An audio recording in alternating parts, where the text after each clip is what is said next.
বাড়ি গেছিল ওর বাবা, তালের পিঠা আর পাকান পিঠা নিয়ে আসছে। তালের সিজনে তালের পিঠা। রাজ নাও, খাও।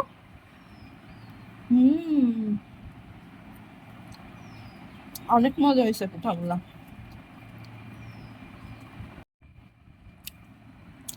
বাড়ির থেকে ওর দাদু ওদের জন্য রোস্ট রান্না করে পাঠাইছে।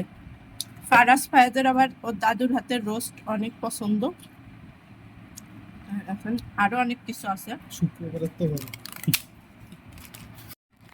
এইটা হলো বিরিয়ানি। এটা কি হলো?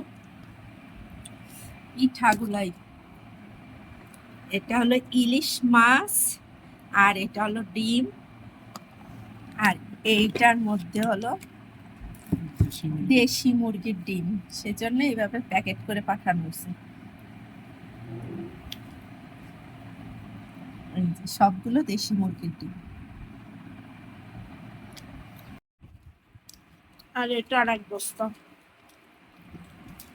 দেখা যাক এর ভিতরে কি আছে।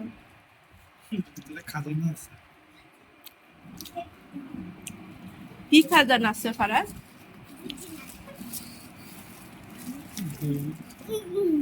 নিচে রাখো। দুধ,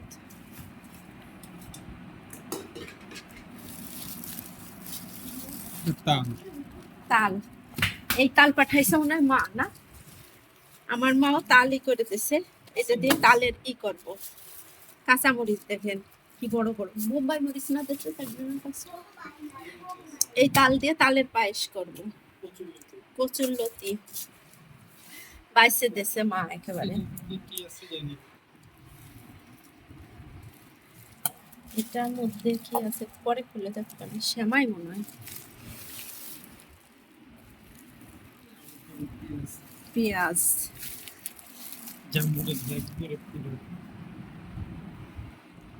বাপরে বাপ।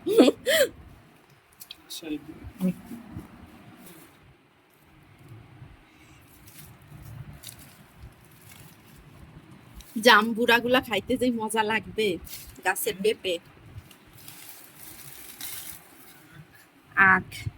এটা হলো কালকে আমার আব্বু হাটে গেছিল, একেবারে হাটের থেকে এই আখগুলা আনছে, এই জাম্বুরা আনছে, আর এই দুইটা আবার ফায়াজের দাদু বাড়ির থেকে। এই দেখেন লতি, দেশি লতি। এগুলো কিন্তু বাঁচতে কষ্ট, খাইতে কিন্তু অনেক মজা। মা একেবারে বাইসে পরিষ্কার করে দিচ্ছে। ইনশাল্লাহ রান্না করবো যখন, তখন শেয়ার করবো আপনাদের সাথে। এই দেখেন এইগুলা দিছে আমাদের বাড়ির থেকে মা। আমরা দিছে আমরা, লেবু।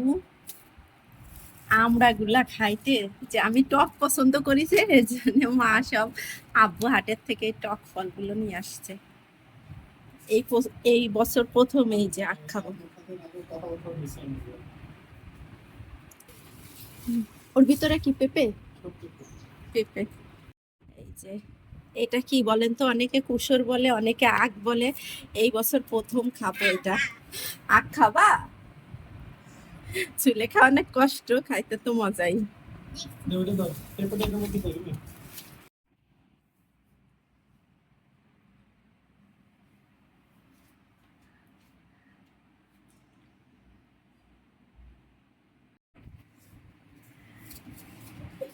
ফারাজ বলো, এটা কে পাঠাইছে? কে? নানু। কি এটা বাবা? Washing machine.